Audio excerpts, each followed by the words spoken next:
Hey, what's up, guys? I'm Justin, KQ4CIA, Blackbeard's Radio. Today, a little bit different video. We're going to be building an antenna, something I've only done with long wires, which are, hindsight being 2020, really easy in comparison. So, without further ado, what we're building today is a Directional Yagi Uda, otherwise known as just a Yagi. That one is made out of PVC and tape measures. You don't need much to do it. You can build the whole thing for probably under $15, under $20 maybe. A tape measure, a couple of hose clamps or bang clamps, a couple of zip ties, 5 feet of PVC pipe and 2 cross PVC pipes and 1 T connection. So that's it. Follow along, because today we build a Yagi for directional 2 meters. I'm doing this specifically for fox hunting, but there's a lot of uses for directional antennas. If you're too far away from a repeater, if your buddy's just a little bit farther away than your HT can talk with a rubber ducky, or a little bit of a whip antenna, vertically polarized, going with a Yagi focuses most of your path forward. So check it out. Again, I'm Justin, KQ4CIA. All right, what's up, everybody? So we're going to continue trying to make the 2-meter Yagi. This is the stuff you'll need to actually assemble the antenna.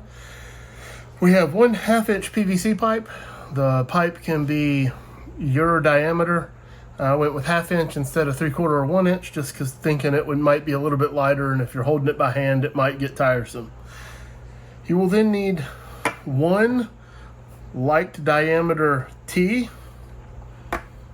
2 of the same diameter crosses.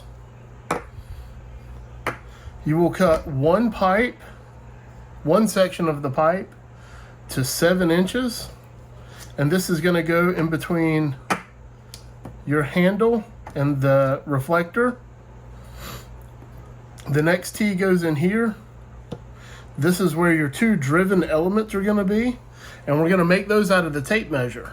So what we're going to do is pull out the tape measure, and we're actually going to just cut the tape out at the lengths that we need. So the second section of pipe is 11.5 inches long, and then we put a T on it. We need one clip of wire that is 5 inches long. We're going to need 2 band clamps or hose clamps. That's actually what's going to hold the driven elements onto this T. And we'll use zip ties to hold the other elements to the front and back of the antenna. 1 piece of tape measure is 41 and 3/8 inches for the reflector. These are 17.5 each. They are cut individually, and this one's 38 inches and change. Once we get to actually measuring the tape measure, I'll let you know those lengths specifically. Aside from that, what you're going to need is a pair of tin snips or shop scissors for cutting the tape measure. I have shop scissors. You're going to need a soldering iron, because we do have to solder your coaxial cable to your driven elements. Your shield will go to one side and your center core will go to the other, and it doesn't matter left or right, whichever one you solder is how it goes. You're going to need wire strippers so that you can strip your coax and strip your wire. You're going to need a saw or a PVC cutter to cut your PVC pipe, and then you're going to need an actual tape measure that you don't plan on cutting up. That's the complete tool list. So just to show you kind of the fitment, There's one more piece of pipe that I have to cut yet, and I don't know how long that's going to be. And that's going to connect in down here, and this will actually be the handle that I hold it by. I do have a 4 megahertz attenuator coming in the mail, so I don't know how big that's going to be, and I'm not 100% sure exactly. I can't remember what connectors I had them put on the attenuator, so I don't know exactly how big my handle needs to be yet. But do what's comfortable for you. There's no right or wrong when it comes to how big your handle's going to be.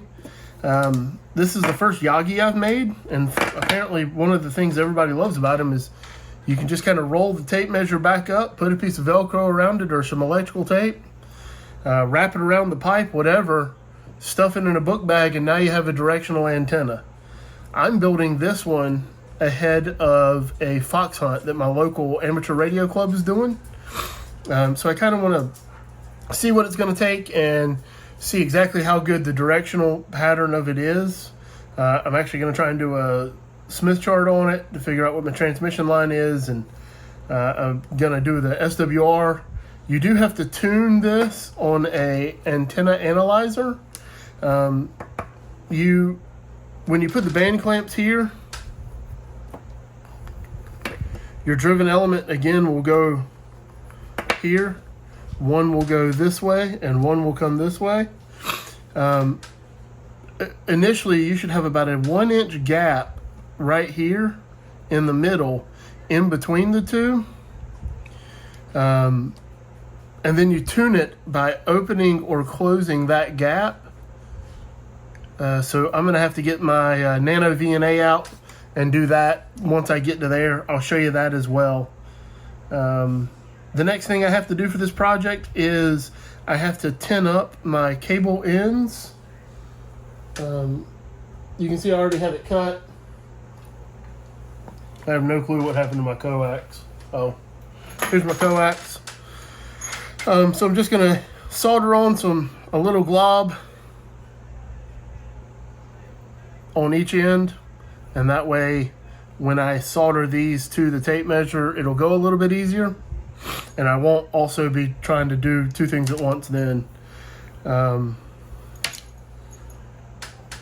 Yeah, so I guess before I do that, what I can do is measure out the tape measure, and I'll show you how I plan on doing that.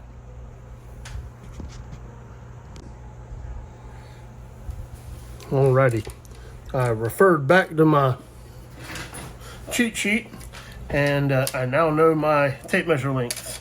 So your director, which is going to be your front element, it's 35 1/8 inches long.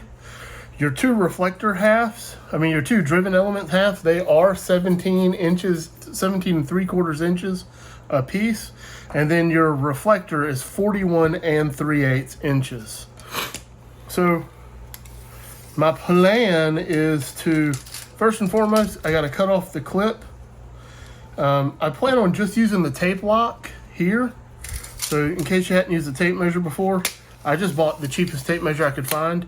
I went ahead and got a 25 footer. That way I maybe can get 3 or 4 of these out of one tape measure. In case anybody else in my club wants to make one, I'll have a spare. So for this first one, what I plan on doing is using the tape lock. And what you do, this black piece, if you see it's in the up position, I can extend the tape measure and it automatically retracts. If I use my thumb and push it down to the bottom, the tape measure actually stays out. So this is the lock. So my plan was just to use the lock and extend however much out I needed, lock it, and then cut from there. And then for my next one, if I pull this apart to make another one, what I can do is actually just undo these screws on the back. And be careful when you do this. If nobody's used to this, it kind of explodes and unravels. These edges are sharp enough to cut you if you're gripping it fairly tight and it slides through your hand some. So just be careful. So I'm going to use my shop scissors, and I'm going to try and cut this off at exactly the 2-inch line.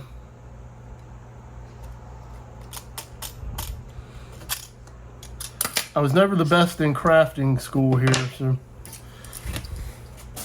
once I'm done, I plan on adding a little bit of electrical tape to the ends of all of these. That way that little sharp edge will be a little better protected. So now I'm going to start at the front. So my director needs to be 35 1/8 inches. I cut off 2 inches.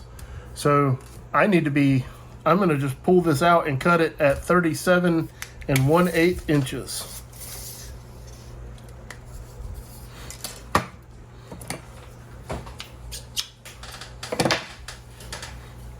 And that math checks out in my mind, but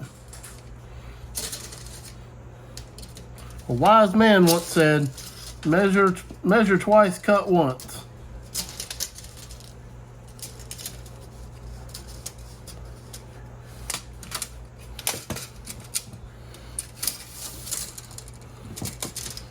And 37 1/8 is gonna put me at the 39 1/8 mark.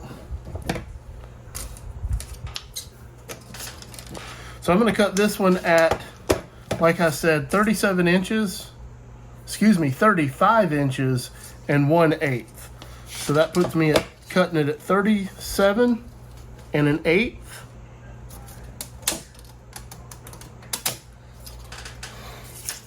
So there's my front piece. Now, just to keep track of all of this in my own mind, what I'm going to do is on the back of this, I'm going to write director.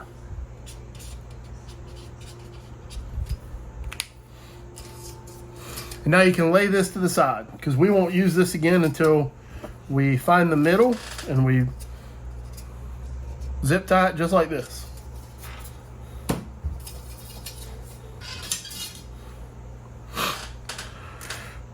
My 2 driven elements are 17 3/4. This mat that I stole from my wife, it actually has inch blocks on it. So I can actually bring this tape measure down to the bottom. And just go to the 17 mark. 17 inches, so there's half, 3/4.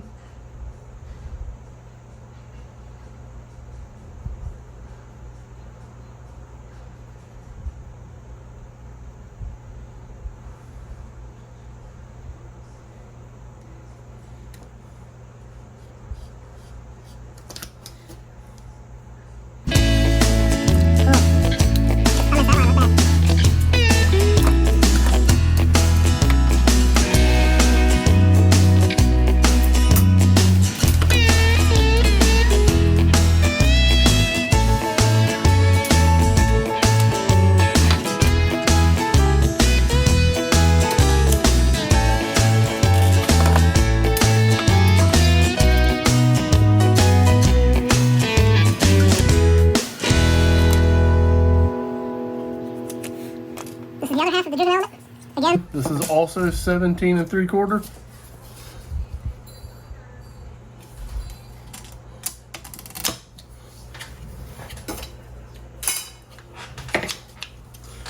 And now for my reflector, and my reflector is actually pretty long. It's 41 3/8.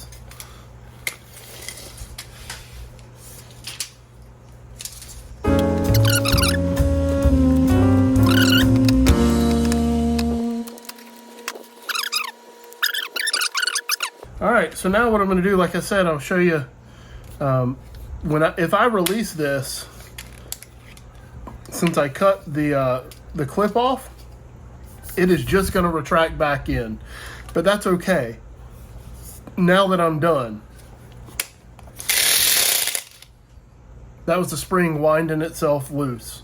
So now this is under 0 tension, and if I were to unscrew these right now, I could just separate the halves, pull out the tape measure, measure out for the next one. So I'll put this aside in case any of my friends want to make one.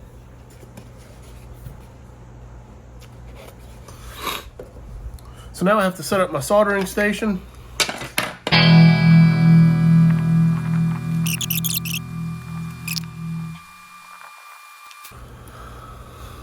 A little quick inspection. And this is going to be ridiculously hot at the ends, so don't touch. I feel like that should go without saying, but if I don't say it, y'all know. Alright, so now I need to do my coaxial ends.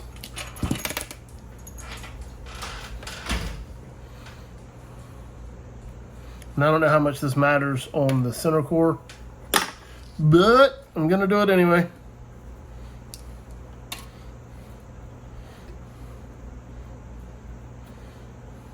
And guys, I make no promises this is going to work great.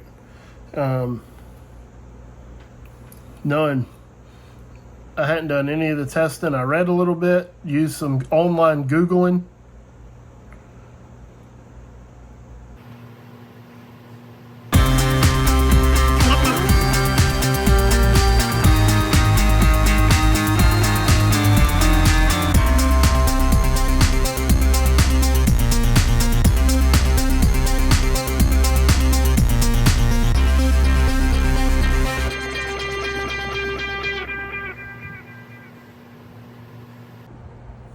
Alright guys, I finally fought through getting the coax tinned up. It took way more effort than I ever thought it would. Back to the lack of a decent soldering station. So these are my driven elements. So what you have to do is that this will accept solder because this is a more than likely a nylon coated piece of metal. You have to sand a little bit on, pick one side or the other.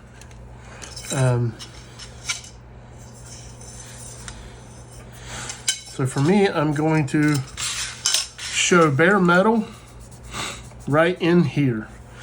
Now remember, on top of this is going to go here to here. Oh, here it is.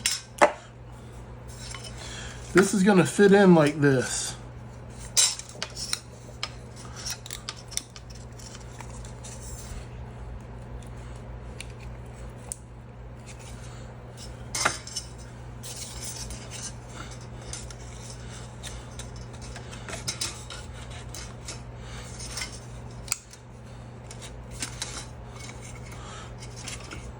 And we need about an inch gap in the middle.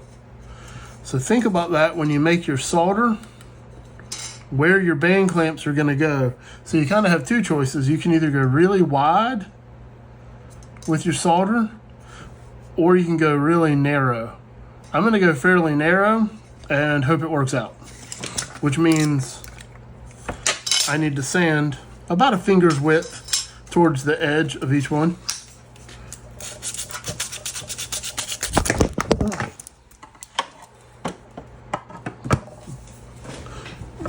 Apparently my mini tripod did not like me sanding. I'm sorry.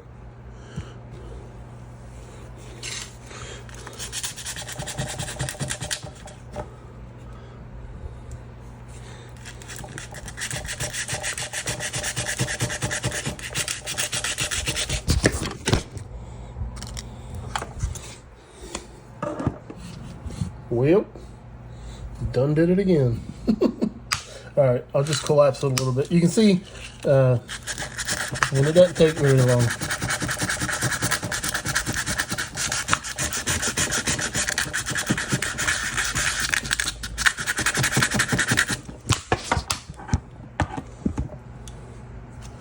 Gosh golly.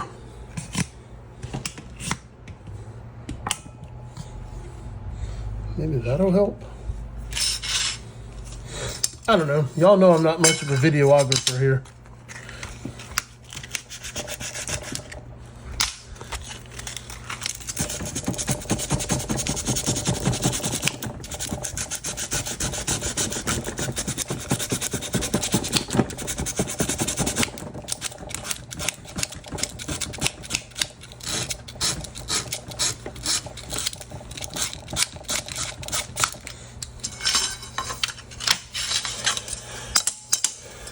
That's it. That's all we need. So now we'll take our handy dandy soldering iron again.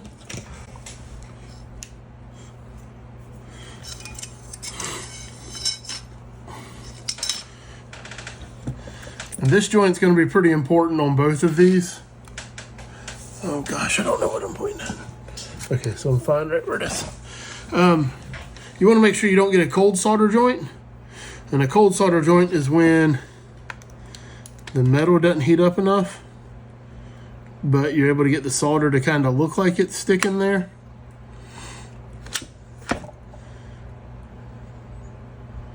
So you just want to make sure you get your solder the tape measure really hot. And that way you can get a good dollop of solder going.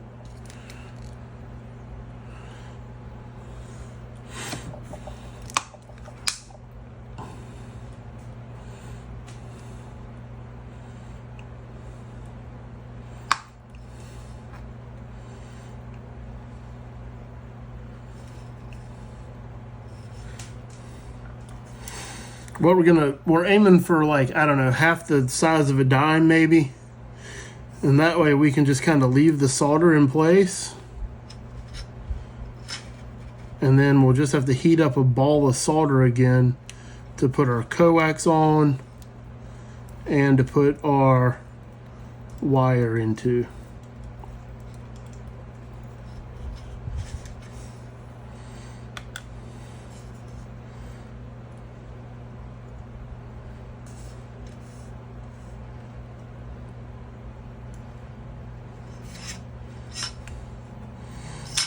I don't know if y'all noticed, but what I did was, even after the solder appeared like it took, I held the soldering iron there just a second or two longer, and that way I could make sure that it was hot.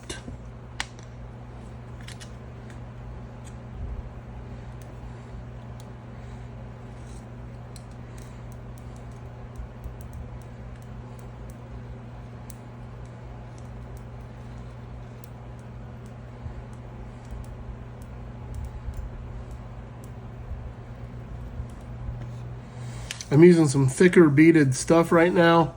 This has internal flux, so if you saw any little popping or anything, that's why.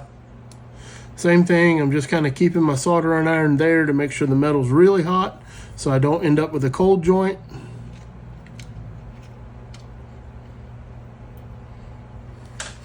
I'll leave my iron on just till I double check this.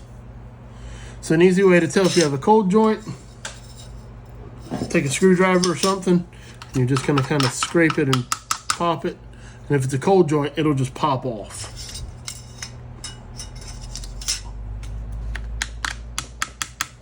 Nope, good to go.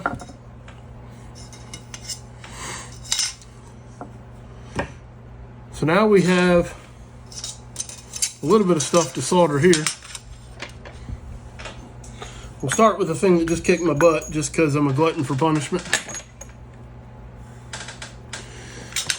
Again, it doesn't matter what goes where. The important part is that your center conductor goes to one side and your shield goes to another, like that.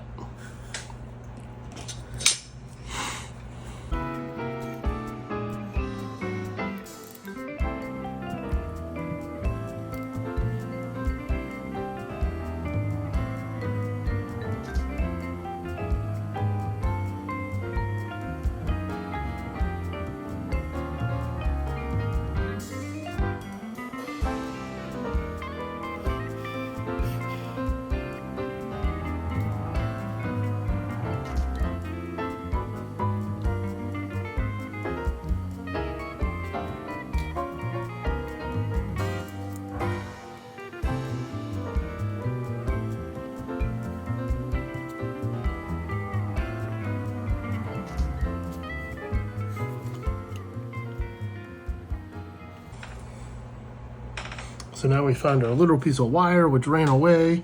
Whoop, found it.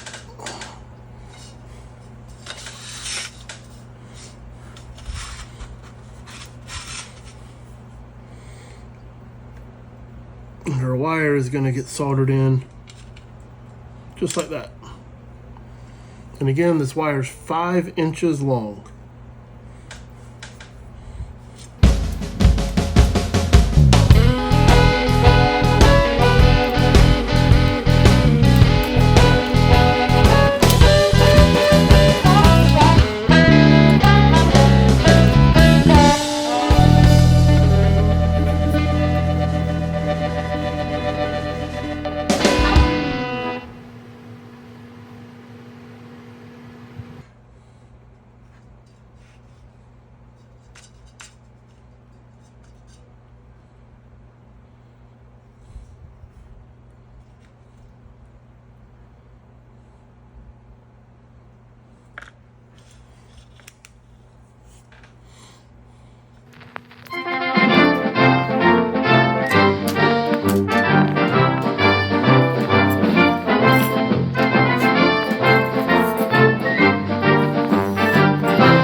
All right, while that cools, gosh golly, that was a long process. While that cools, we need to figure out what our middle are, what our middle is of our reflectors and our reflector and our director. Close enough for government work. All right, so now that we have those in, this is the director. So it's easy to tell because it's the shorter of the two, and you wrote it on the back earlier. These PVC pieces have a center line. We need this line to match that line.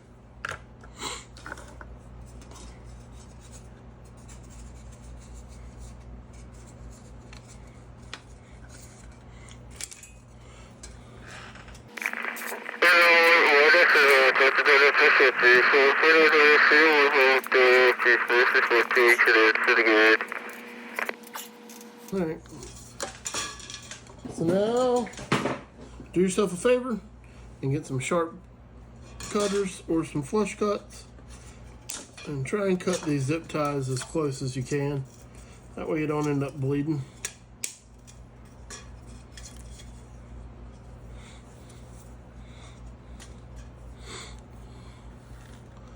So now we'll do the same thing with the other T.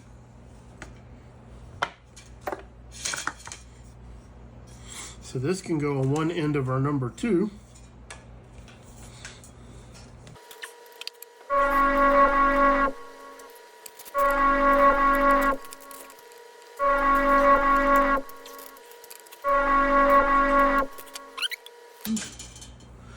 think for the time, I'll just kind of take a stab at the dark at a handle I would want.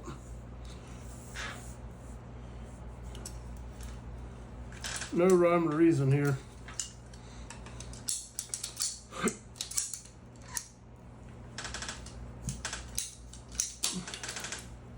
I'm doing about a foot, 13 inches or so. I don't know.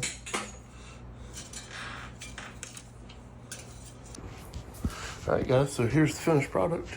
You can see attached to it is my attenuator. That's why I picked the 1/2-inch pipe. You have the reflector, the driven elements, and the director. Again, that's pole number 2, pole number 1, and this is the pole that you kind of pick how long your handle was. That original cut that I made that was 13, 14 inches, it is working out quite well. You can see it gives me enough control that I can actually move the knob with one thumb. So I've tested it out. I'm sorry I didn't get it on video, but for my arc and sweep, I have about a 50-degree angle with this that it is golden. Outside of that, it loses its directional control, and you can't really hear anything. So it's doing exactly what I wanted to. I'll let you know how the fox hunt goes. That's in about a month now. But I just wanted to show you the finished product.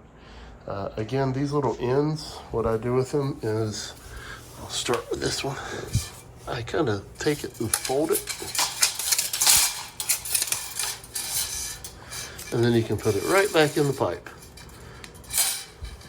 Really hard to do one-handed, I'm sorry. But it stays inside the pipe. So that's it though. Hope y'all have a great day. Again, I'm Justin, Blackbeard's Radio, KQ4, CI.